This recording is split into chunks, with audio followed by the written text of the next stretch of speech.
하나님 감사합니다. 오늘도 우리에게 참으로 좋은 시간을 주셔서 주님 만나는 귀한 시간을 허락해 주심을 감사합니다. 항상 우리의 믿음이 승리하는 줄로 믿습니다. 항상 주님이 우리 편에 서서 축복해 주시고 인도해 주시고 하나님 사랑해 주심을 믿습니다. 이 시간도 우리가 주 앞에 드린 이 예배가 하나님이 보시고 우리의 하나님 마음을 살피시고 우리 환경을 살펴주시고 우리 어려움을 아시고 주님께서 도와주시기를 빌곤합니다. 간절한 마음으로 모든 것을 내어놓고 주 앞에 드린 예배에 오늘 충만한 은혜가 있게 도와주시옵소서. 성령의 충만함이 있게 도와주시옵소서. 내 안에 그리스도로 가득 차게 도와줄 줄로 믿습니다. 우리가 그 무엇을 바라기보다 십자가를 바라보며 여기까지 왔사오니 오늘 우리 믿음이 흔들리지 않게 하시고 늘 하나님을 기쁘시게 하는 삶을 살게 도와주시옵소서. 오늘 주의 영이 말씀 듣는 가운데 임하여서 나에게 기쁨이 되게 하시고 아버지의 기적이 되게 하시고 아버지 뜻을 이루는 시간이 되게 도와주시옵소서. 감사합니다. 예수님의 이름으로 기도하옵나이다. 아멘. 네, 오늘은 사도행전 1장부터 28장인데 21장에 지금 머물러 있습니다. 멀지 않아 사도행전이 끝나가리라고 봅니다. 오늘의 제목은 예루살렘의 이르리라는 그런 제목을 정했습니다. 지난주 바울의 동족들과 전도자 빌립과 그의 네 딸들이 고난을 당하게 될 바울에게 예루살렘에 가지 말라고 그랬습니다. 왜냐하면 예루살렘에 가면은 바울은 죽게 된다는 것입니다. 바울은 그러나 주 예수의 이름을 위하여 결박을 당하고 투옥을 당할 뿐 아니라 죽을 것도 각오하였다고 말하고 있습니다. 어떻게 바울은 그렇게 죽을 것을 각오하고 예루살렘으로 갈 수 있었을까? 어떻게 그럴 수 있었습니까? 그건 바로 한 가지 주님의 은혜 때문인 것입니다. 은혜를 제대로 깨달았기 때문인 것입니다. 조건 없이 받은 하나님의 사랑을 제대로 깨달았기 때문입니다. 여러분이 어떤 사람에게 은혜를 많이 받으면요, 정말 그분을 위해서 모든 것을 다시 되갚는 일을 하잖아요. 부모에 감사하니까 부모를 위해서 평생 우리 부모님을 섬기고 살잖아요. 하나님의 은혜에 얼마나 감동했는지 바울은 목숨까지도 주님께 내어놓는 것을 보게 됩니다. 평소에 바울은 자기를 가리키며 사용한 여러 표현들이 있는데 그 표현이 뭐냐면 그중 가장 심한 표현이 바로 있는데 바울이 자기를 위해서 하는 표현이 내가 죄인 중에 개수다. 디모데전서 1장 10은 내가 죄인 중에 개수라고 자기를 표현하고 있습니다. 죄인 중에 두목이라고 말하고 있습니다. 악질 조폭의 최고 두목 같은 자였다고 그는 말하고 있습니다. 자기에게는 구원받을 자격이 전혀 없다고 말하고 있습니다. 근데도 주님께서 그 죄인 중에 괴수를 멸망의 심판대에 세우지 않으시고 은혜로 용서하시고 구원해 주셨다는 것에서 바울은 감사하고 있습니다. 그래서 그는 복음을 땅끝까지 전하는 사도로 그는 사역을 감당하고 있습니다. 왜요? 은혜를 베풀기 위해서. 받은 은혜를 되돌려 주기 위해서. 이것이 바울이 목숨까지 내놓는 그런 마음인 것입니다. 목숨을 조금도 아끼지 않는 것은 은혜에 보답하기 위해서 그는 이런 사역을 하는 것을 보게 됩니다. 주님께서 변함없이 주시는 은혜가 바로 바울을 움직였습니다. 요즘은 세상은요, 사람을 막 훈계갖고는 안 됩니다. 정말 사랑으로 감싸주고 자꾸 도와줘야 그때 깨달고 은혜되고 감사해서 또 움직이죠. 그래 하다만 쳐서 안 돼요. 좀 감싸주고 늘 자기 편에 서서 기도해 줘야 됩니다. 바울은 아마 주님께서 변함없이 자기의 은혜를 주신다는 걸 알고 하나님의 은혜에 의해서 바울은 움직여가는 것을 볼 수 있습니다. 오늘 그 15절에 보면 이에 여러 날 후에 여정을 꾸려 예루살렘에 올라갈 때라고 합니다. 여러 날이 지나고 마침내 바울은 결박과 투옥이 기다리고 있던 어디로요? 예루살렘으로 올라갔습니다. 가이사랴에서 예루살렘의 거리는 약 100km 정도가 되는데 우리 지역적으로 말하는 수원에서 대전 가기 만한 거리인 것입니다. 지금은 차로 가면 1시간 좀 더 걸리면 뭐 한 2시간이면 가지만요. 당시에는 보통 사람이 걸어서 이틀을 걸리던 거리라고 합니다. 하지만 당시 기준으로 이미 인생의 노년기에 들었던 바울에게는 이 걷는 것이 많은 고군을 당하고 아마 병이 쇠약해져서 해약한 몸으로 걷는다는 것은 남들이 이틀 가는 길을 사흘길을 걸어야 갈 수 있는 길이라고 했습니다. 그 먼 길에 오른 바울 일행의 수는 이전보다 늘어나기 시작했습니다. 16절에 그렇게 말합니다. 가이사라의 몇 제자가 함께 가매 한 오랜 제자 구브로 사람, 바나바 고향의 사람이죠. 구브로 사람 나손을 데리고 가니 이는 우리가 그의 집에 머물려 함이라. 원래 바울 일행은 사도행전을 통해서 기록한 사도행전을 기록한 누가와 루스라 출신의 바울의 제자 디모데와 그리고 흉년을 당한 예루살렘 교회 성도들에게 구제원금을 전달하기 위해서 마게도냐 지역, 아가야, 갈라디아, 아시아 각 지역의 교회 대표들이었습니다. 하지만 바울이 예루살렘에 가이사라를 떠날 때에는 일행이 더하여져서 가이사라의 몇 제자가 같이 갔다고 되어 있습니다. 그래서 그들 중에 한 사람이 있는데 나손이라는 사람이 있습니다. 나손이라는 사람. 우리에게 전혀 알려지지 않는 사람이 등장합니다. 나손이라는 사람이 함께 동행한다고 말하고 있습니다. 나손의 사람 고향이 어디냐? 바나바이건 구브로 사람입니다. 나손은 오랜 제자라고 성경이 말합니다. 그러니까 예수님을 믿은 지 오랜 사람이라는 것입니다. 바울보다도 먼저 예수를 믿었다는 것입니다. 예수님 당시부터 믿은 사람이라고 볼 수 있습니다. 나손이 바울 일행에 합류한 이유는 우리가 그의 집에 머물려 함이라고 되고 있습니다. 그의 집에 머물려 함이라. 그러니까 나손이라는 사람요 예루살렘에 자기 집이 있었다는 것을 말해주고 있습니다. 바울과 그 일행을 자기 집에 묵게 하기 위해서 가이사랴에서부터 함께 동행하는 나손을 보게 됩니다. 사도행전 20장 4절에 보면 바울이 고린도를 출발해 바울의 일행은 바울 자신을 포함해서 8명, 또 그 8명에다가 마게도냐, 빌립보의 3년, 유가를 합치면 총 9명. 그래서 또 가이사랴에서 바울을 따라서 몇 제자를 합치면 바울 일행은 최소한 10명에서 15명 정도가 됩니다. 한 집에 함께 머물 수 있는 것이 쉽지가 않습니다. 한 사람을 집에서 대접하는 것이 쉬운데 10사람이 오면 어떻게 돼요? 근데 나손은 그 많은 사람들을 자기 집에 숙박하기 위해서 함께 동행하고 있습니다. 나손은 예루살렘에 큰 집이 있었다는 거 와서 짐작해 볼 때 부자였던 것 같아요. 대골 같은 집을 하나 가지고 있었던 사람인 것입니다.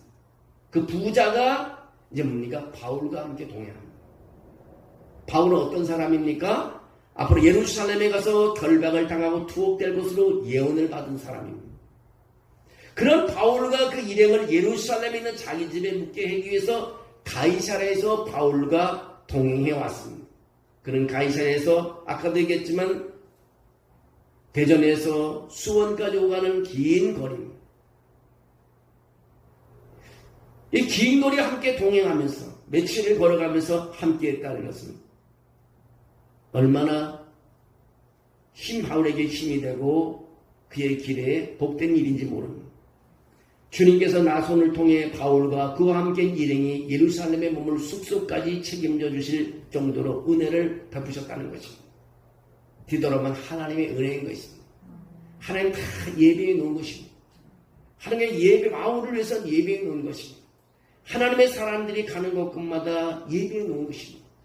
바울이 1차 전도행, 2차 전도행, 3차 전도행 움직일 때마다 하나님은 바울을 만날 사람을 예배해 놓고 동행자를 예배해 놓고 숙박할 곳을 예배해 놓았다는 것입니다. 그래서 우리 때로는 인생을 살면서 먹을 거, 입을 거, 잠잘 거 걱정을 많이 하지만 정말 주님 바라보고 가는 사람에게는 하나님께서 예배해 놓는다는 것을 우리가 알 수가 있습니다. 하지만 바울이 예루살렘에서 일주일 만에 체포를 당하게 됩니다. 그리고 가이사랴에 이송되어 총독 밑에 있는 감옥에 가서 2년으로 로마로 압송될 때까지 가이사랴 감옥에 머물게 됩니다. 그러니까 예루살렘에 도착한 바울이 체포를 당하기 전까지 겨우 약 일주일 정도 머물 집을 마련하기 위해서 그 먼 거리를 나손은 동행해 왔다는 것입니다. 우리 상상을 초월하는 것입니다. 우리가 이해할 수 없는 하나님의 은혜인 것입니다. 이것이 바울에게 주어지는 것입니다. 하나님께 모두 맡기고 하나님의 기쁨이 되기 위해서 헌신하며 나가는 사람은 하나님이 결코 외면하지 아니하시고 그 삶을 책임져 주시고, 나는 나손해를 한번 그의 삶을 생각해 봤습니다.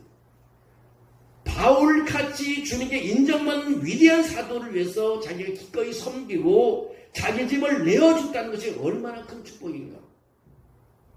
가끔마다 성경 읽을 때 다윗 생각을 많이 합니다. 다윗에게는 사람들이 계속 몰려오는 것이고, 그런 쫓겨가는 신세가 돼도 그 주에는 500명의 군사들이 그와 함께하고 있습니다. 왜 그럴까요? 다윗도 죄를 지은 사람, 죄 졌던 사람. 그러나요, 다윗은 하나님만 보고 가기 때문에, 바울 마찬가지로 하나님만 보고 가기 때문에 하나님께서 그 모든 환경을 가는 곳마다 바꿔주시고 만날 사람을 해주시는 것입니다. 여러분, 힘들 때마다 하나님을 바라보고 걷는 것이 참 중요한 것입니다. 여러분, 우리의 목적지, 우리의 초점은 예수 그리스도가 되어야 될 줄로 믿습니다. 그러면 그것이 다 준비가 되고 다 해결되는 것입니다. 하나님께 모두 맡기고 하나님의 기쁨이 되기 위해서 헌신하며 나아가는 사람은 하나님이 결코 외면하지 않는다는 것입니다. 바울같이 주님께 인정받는 위대한 사도, 하나님께서 그의 길을 인도하십니다. 하나님이 기뻐하신 일을 하면 하나님은 우리보다 더 크신 분이시기 때문에 더 모든 것을 채워주신다는 것을 알 수 있습니다. 여러분, 사람들이 채우는 것보다 하나님이 채우는 것이 쉽습니다. 사람들이 하는 것보다 하나님이 하는 것이 쉽습니다. 하나님이 여러분의 어려운 부분들을 해결하고 여러분의 부족한 것을 채워주실 줄로 믿습니다. 그것을 기다리는 삶을 살아야 될 줄로 믿습니다. 때로는 우리가 소탐대시할 때가 많습니다. 정말 우리 하나님께 기도해야 되는데 작은 거 붙잡다가 하나님이 지나가고 놓치는 경우가 많이 있어요. 너무 가슴이 아프고. 중요한 것은 우리 큰 대업을 바라봐야 됩니다. 하나님이 이 땅에 보내신 것은 우리를 사용하기 위해서 뜻이 있는 것입니다. 우리가 예배하는 것도 이 예배로 끝나는 것입니다. 하나님 우리에게 관심이 많으십니다. 여러분, 바울 일행을 위해 집을 내어주고 섬길 때 나손이 너무 기쁨이 충만했습니다. 너무 은혜가 넘쳤습니다. 은혜의 도구로 쓰임받으며 섬기는 사람은 세상에 줄 수 없는 기쁨으로 가득 찬다는 것입니다. 이것을 모르는 사람은 세상의 즐거움으로 그냥 만족합니다. 그냥 그 정도 선에서 끝납니다. 그 이상이 있다는 것을 모른 채 인생을 마감합니다. 나손과 같이 은혜의 도구로 쓰임받고 섬기는 사람은 세상의 상식을 초월하는 기쁨으로 가득 차게 됩니다. 이런 축복의 섬김이 우리 모두에게 임하기를 주의 이름으로 축복합니다. 17절 18절도 보겠습니다. 예루살렘에 이르니 형제들이 우리를 기꺼이 영접하거늘 이튿날 바울이 우리와 함께 야고보에게로 들어가니 장로들도 다 있더라. 드디어 바울은 일행과 함께 예루살렘에 도착했습니다. 예루살렘 성도들은 거기에 도착한 바울과 그 일행을 기쁘게 환영하며 맞이해 주었습니다. 10여 명 넘는 일행을 아주 기쁘게 환영했습니다. 그 이튿날 바울은 예루살렘 교회의 지도자에게로 갔습니다. 근데 바울이 만난 예루살렘 교회의 지도자가 누구냐? 그 이름이 나오는데 야고보라고 합니다. 야고보가 사도행전 20장 2절에 헤롯 아그리파 1세에 참수형을 당하고 숨긴 예수님의 제자 야고보가 아니라 예수님의 동생 야고보를 말하는 것입니다. 예수님의 동생 야고보의 이름이 사도행전에 처음 등장하는 것이 사도행전 12장입니다.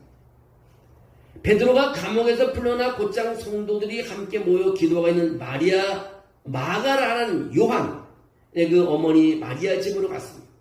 그것이 소위 마가다락방이라 하는 곳인데, 거기 갔을 때 베드로가 어떤 일이 일어났는지 설명을 다 하고, 다음 거기에 없던 야고보와 형제에게 이 말을 전하라고 사도행전 12장 17절에 말합니다. 그리고 다른 곳으로 베드로는 피하여 갑니다.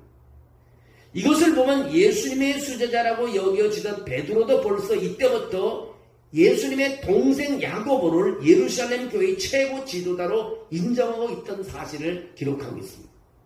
예수님의 동생 야고보의 이름이 사도행전 두 번째 등장하는 본문이 15장입니다. 15장에서 어떤 일이 있었습니까? 역사적으로 1차 예루살렘 공회로 불리는 모임이 있었습니다. 기독교 역사상 최초로 예루살렘에서 개최되는데 교회 지도자들의 총회에 누가 등장합니까? 야고보가 등장합니다. 그때 공회의 주제는 이방인 그리스도인들도 할례를 받아야 구원을 받는가라는 문제를 가지고 회의를 합니다. 이때 이방인 그리스도인들은 할례를 받을 필요도 없다. 단지 죄악된 것들을 멀리하고 유대인이 아니니까 굳이 할례를 받고 유대인 될 필요는 없다. 은혜로 구원받을 것이라고 최종 결론을 내린 사람이 누구냐면 야고보입니다. 그러니까 예수님의 동생 야고보가 그 역사적인 첫 번째 공회의 의장, 쉽게 말하면 총회장이라는 것입니다. 야고보는 가장 큰 권위를 지닌 초대 예루살렘 교회의 최고 지도자였습니다. 베드로나 다른 사도들은 여기에 안 나오는 것을 보면 사도들은 이곳저곳 다니며 복음을 전하는 전도의 일을 했습니다. 그런데 예수님의 동생 야고보는 예루살렘 교회의 최고의 지도자로, 요즘 말하면 총회장으로서 그 자리를 지키고 있었습니다. 그 19절에 보니까 그런 말입니다. 바울이 무난하고 하나님이 자기의 사역으로 말미암아 이방 가운데 하신 일을 낱낱이 말하리라고 말하고 있습니다. 바울과 야고보의 이번 만남은 15장에서 만난 후 약 10년 만에 다시 만난 그런 시기입니다. 그전에도 만났지만 전부 최소 4번 정도 바울과 야고보가 만난 것이 성경에 기록되어 있는데, 회심 후에 예루살렘에 가서 만났고, 안디옥 교회 구제금을 전해주면서 가서 만났고, 그 다음 예루살렘 공회 때 만났고, 2차 전도 여행을 마친 후 잠시 예루살렘에 들렸을 때 만났습니다. 그래서 이전에 4번 정도 이미 예루살렘을 방문하고 야고보를 만난 경험이 있습니다. 이때 15장의 공회로부터 약 10년, 2차 전도 여행으로부터는 5년 정도 지난 시점에 다시 만나게 됩니다. 본문에서 생략되어 있지만 바울의 문안에는 구제연금 전달이 포함되어 있었습니다. 3차 전도 여행 중에 바울이 에베소에서 기록된 편지가 고린도 전서이고, 그의 마게도냐와 빌립보에 쓴 편지가 고린도 후서입니다. 나중에 고린도로 내려와 거기서 쓴 편지가 로마서입니다. 로마서를 쓰고 얼마 후에 예루살렘으로 와서 오늘 본문으로 온 것입니다. 1차 전도여행은 복음이 유대인에게서 이방인으로 갔다는 것이 핵심입니다. 2차 전도여행은 복음이 아시아에서 유럽으로 갔다는 것이 핵심인 것입니다. 3차 전도여행은 모든 자기가 전도한 직을 둘러 예루살렘에 왔다는 것이 핵심인 것입니다. 목적지가 바로 예루살렘이었습니다. 2차 전도 여행 중에 바울이 아시아의 유럽에 걸쳐 방문한 도시가 21개 도시였고, 3차 전도 여행 때 24개 도시를 방문했습니다. 세 차례에 걸치는 바울의 전도 여행을 통해 하나님께서 행하신 일들마다 한마디로 표현하면 뭐냐? 하나님께서 십자가에 못 박고 죽으시고 부활하신 예수 그리스도를 통해 구원이 역사를 이루시는 것, 즉 이방인들을 구원하신 역사에 대해서 얘기했습니다. 바울이 이처럼 하나님께서 부활하신 예수 그리스도를 통해 자신의 전도 여행 중에 행하신 일들을 낱낱이 간증했습니다. 그때 그곳에 모인 사람들은 하나님께 오늘 20절에 보니까 영광을 돌렸다고 말하고 있습니다. 영광을 돌렸다. 여러분, 바울의 그 전도의 활동들이 모든 사람이 인정하고 야고보도 인정하는 그런 전도의 삶이었습니다. 20절에 보면 그들이 듣고 하나님께 영광을 돌리고 바울더러 이르되 형제여 그대도 보는 바에 유대인 중에 믿는 자 수만 명이 있으니 다 율법의 열성을 가진 자라. 내가 이방에 있는 모든 유대인을 가르치되 모세를 배반하고 21절입니다. 아들들에게 할례를 행하지 말고 또한 간습을 지키지 말라 한다 함을 그들이 들었도다. 지금 예루살렘에서 유대교에서 개종한 수만 명의 유대인 크리스찬이 있습니다. 유대인인데 크리스찬이 된 사람들인 것입니다. 바울도 그렇게 야고보와 사도들도 그렇고 모두 유대인 크리스찬입니다. 이들은 휘비파 본토 유대인들입니다.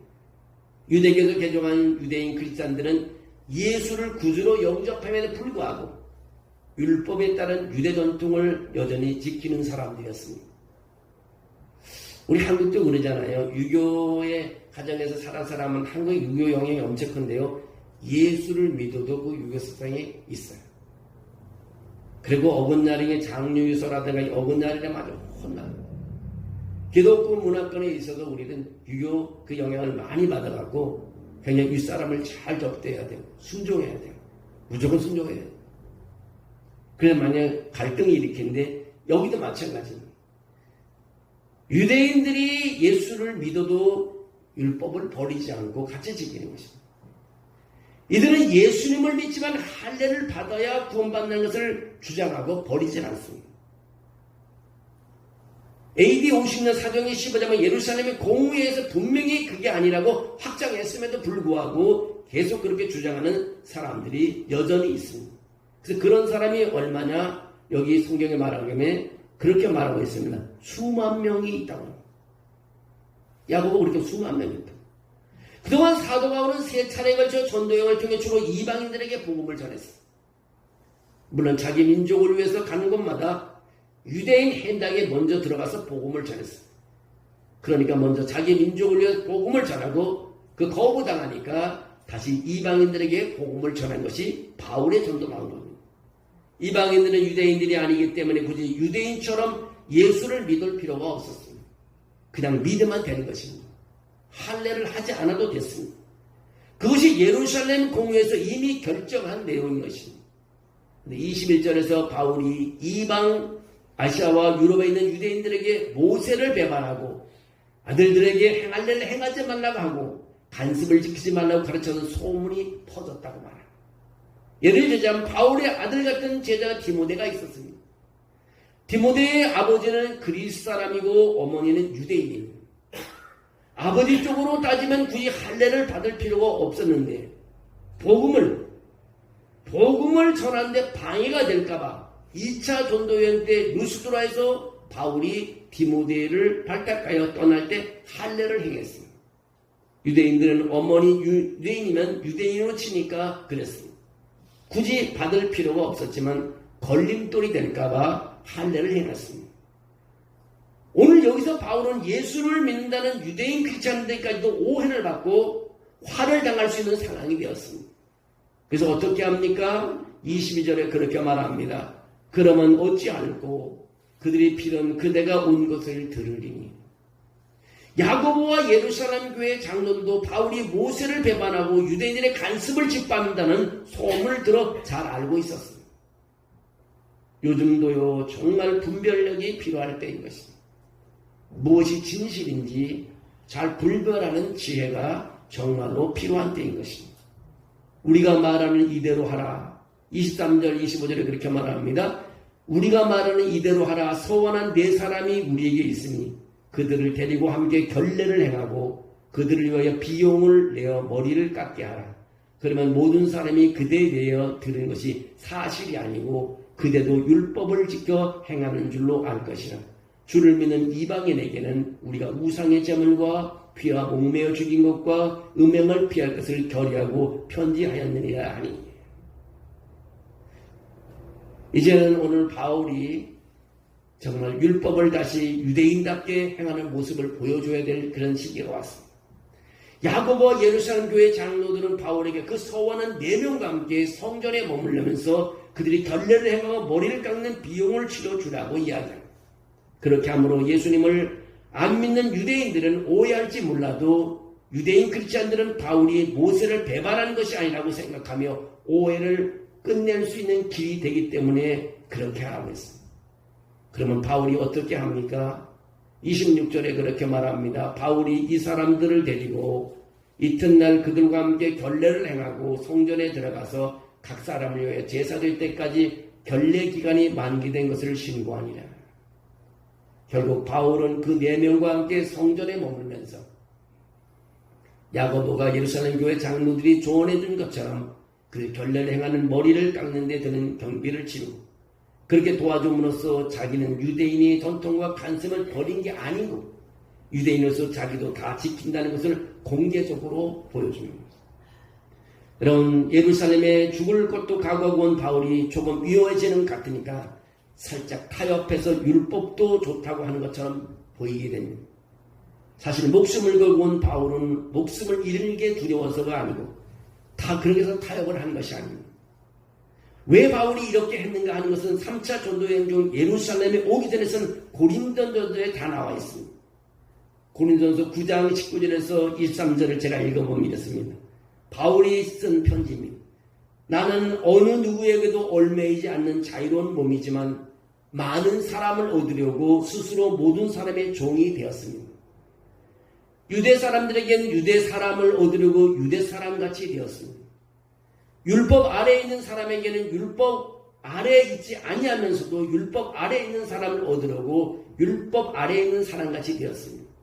율법이 없이 사는 사람들에게는 내가 하나님의 율법이 없이 사는 사람이 아니라 그리스도의 율법 안에 사는 사람이지만 율법 없이 사는 사람들을 얻으려고 율법 없이 사는 사람같이 되었습니다. 믿음이 약한 사람에게는 약한 사람들을 얻으려고 약한 사람이 되었습니다. 나는 모든 종류의 사람에게 모든 것이 다 되었습니다. 그것은 내가 어떻게 해서든지 그들 가운데서 몇 사람이라도 구원하려는 것입니다. 나는 복음을 위하여 이 모든 일을 하고 있습니다. 그것은 내가 복음의 복에 동참하기 위해서입니다. 바로 이것입니다. 복음 안에서 한 사람에도 얻기 위해서 바울이 그 환경에 적응해 간다는 것입니다. 유대인을 얻기 위해서 유대인같이 살고 율법 없는 이방인을 얻기 위해서 그 사람의 방식에 맞춰서 여러 사람에게 여러 모습으로 바울은 자기를 나타냈다는 것입니다. 유대인들도 이방인들도 바울은 사랑으로 접근한 것이고 무슨 방식으로 접근한 것이 아니고 결국 바울이 여러 사람에게 여러 모습으로 산 것은 복음 안에서 한 명이라도 구원하려는 목적을 위해서 그렇게 했다고 고백하고 있습니다. 복음을 위해서 그렇게 했다는 것입니다. 여러분 이 말씀을 우리가 보면서 바울이 한 영혼을 얼마나 귀하게 생각했는지를 우리 알 수 있습니다. 나하고 좀 성격이 안 맞은 그 성격을 맞춰주는 것입니다. 나하고 성향이 전혀 다른데도 쉽게 말하면 학생이 공부 못하는 사람하고 공부 잘하는 아이가 차이가 있지만 공부 잘하는 아이가 공부 못하는 척 공부 못하는 아이가 노는 것이 왜 그러냐? 쟤를 전도하기 위해서. 내가 돈이 많아도 돈 없는 것처럼 사는 것은 돈 없는 사람들을 구원하기 위해서. 바울은 왜 그랬느냐? 한 영혼이를 구원하기 위해서. 우리 이런 것도 한번 우리가 배워볼 수 있습니다. 우리가 한 영혼을 구원해서 어떤 자세를 취합니다. 에이 저 사람은 안 돼. 나하고 안 맞아. 전혀 성격이 안 맞아. 저 사람은 교회 안 오는 게 나아. 그런 생각을 하지 않고 바울은 한 영혼을 구하기 위해서. 이 모습을 하나님은 바울을 어떻게 보았을까? 바울의 이런 마음을 가지고 있는 속마음을 본 하나님은 바울을 어떻게 보고 계실까? 바울을 하나님께서는 안 붙잡을 수가 없는 것입니다. 넘어져도 바울을 붙잡아 주시는 것입니다. 여러분 이런 모습을 우리가 하나님께 보여줘야 되지 않을까요? 남들이 보기 위해서 예배드리고 남들이 보기 위해서 기도하고 그런 것이 아닙니다. 그는 한 영혼을 구원하기 위해서 그는 걸어가고 한 영혼을 구원하기 위해서 그냥 굶을 때도 있고 먼 곳을 찾아갈 때도 있고 모든 한 영혼을 위해서 자기 모습을 드러냈다는 것입니다. 예수님께서는요 너희는 세상의 소금과 빛이라고 말씀해 주셨습니다. 여러분은 우리가 하고 싶은 거 다 하고 갖고 싶은 거 다 갖고 먹고 싶은 거 다 먹고 어떻게 우리 거룩한 삶을 살 수 있겠습니까? 바울이 목숨을 걸고 전한 복음이 로마 제국과 전 세계를 바꿔놓았다는 것입니다. 그 당시 그리스도인에게 돈이 많고 권력이 많고 힘이 많아서 그랬다는 것이 아닙니다. 그들은 세상과 구별되는 거룩한 삶을 살았기 때문인 것입니다. 바울도 야고보도 예루살렘 교회 장로들도 바울과 함께한 모든 이방인 동력자들도 전부 세상과 구별되는 거룩한 삶을 살면서 복음을 전했기 때문에 세상이 변화가 됐다는 것입니다. 그 복음이 우리에게까지 전달되었습니다. 여러분 우리 정치인들처럼 살아가면 안 됩니다. 어제도 그 후보들 서로 토론하는 걸 봤는데요. 내 마음에 드는 사람은 한 사람입니다. 뭐 내 기준으로 하면 안 되겠지만 여러분 우리는 정치인들처럼 살아가도 안 돼요. 정말 하나님의 거룩한 삶, 거룩한 삶을 살아가야 돼요. 그것이 바로 하나님께 인정받는 일로 하나님 붙잡아주는 삶인 것입니다. 우리 모두 복음 안에서 한 사람에도 얻기 위해서 애쓰는 모습, 여러 사람에게 여러 모습으로 보이는 것, 누구에게 접근해 갈 수 있는 것. 사람은 살다 보면 그랬잖아요. 어떤 사람 만나면 편하고 어떤 사람 만나면 불편하고 어떤 모임에 가면 매일만 만나는 사람하고 만나요. 불편한 사람하고 안 만나라. 그래갖고는 사람을 구원할 수 없는 거죠. 또는 내 모습이 그들에게 맞춰주기도 하고 여러 사람이 여러 모습으로 하는 것은 우리가 사랑을 가지고 나갈 때 역사가 나타나는 것입니다. 오늘 여러분, 오늘 바울이 예루살렘에 가서 그의 한 일들을 보면서 그의 감정의 모든 삶이 그의 삶은 하나님 앞에 거룩한 삶을 살아왔다는 것입니다. 그리고 그런 한 영혼을 구원하기 위해서 끝까지 달렸다는 것입니다. 여러분, 우리의 삶이 다 환경이 다르고 우리의 걸어온 그 길이 다르지만 그런 한 가지 분명한 것은 하나님의 거룩한 삶을 살며 우리의 주어진 사명을 가지고 한 영혼이라고 구원하기 위해서 우리는 노력해야 된다는 것을 우리에게 교훈해 주고 있습니다. 여러분의 삶도 하나님이 인정해 주는 삶, 하나님 붙잡아 주는 삶이 되기를 주의 이름으로 축원합니다. 하나님 감사합니다. 믿음으로 여기까지 오게 하시고 우리 주님 바라보게 하심을 감사합니다. 우리가 삶을 살면서 넘어질 때도 있고 또 실망할 때도 있고 아버지 하나님 어찌해야 말할 수 없는 그런 힘든 어려운 형편에 있을 수도 있습니다. 하나님 내가 거기에 관심 갖기보다는 하나님 바라보며 걸어가면서 주 앞에 쓰임받는 삶이 되게 도와주시기를 빌원합니다. 사람에게 인정받고 하나님께 인정받는 거룩한 삶으로 승리하게 도와주시옵소서. 오늘 하나님의 성전에 왔사오니 주께 기도하고 돌아가는 이 시간이 내 인생의 최고의 기쁨이 되게 하여 주시옵소서.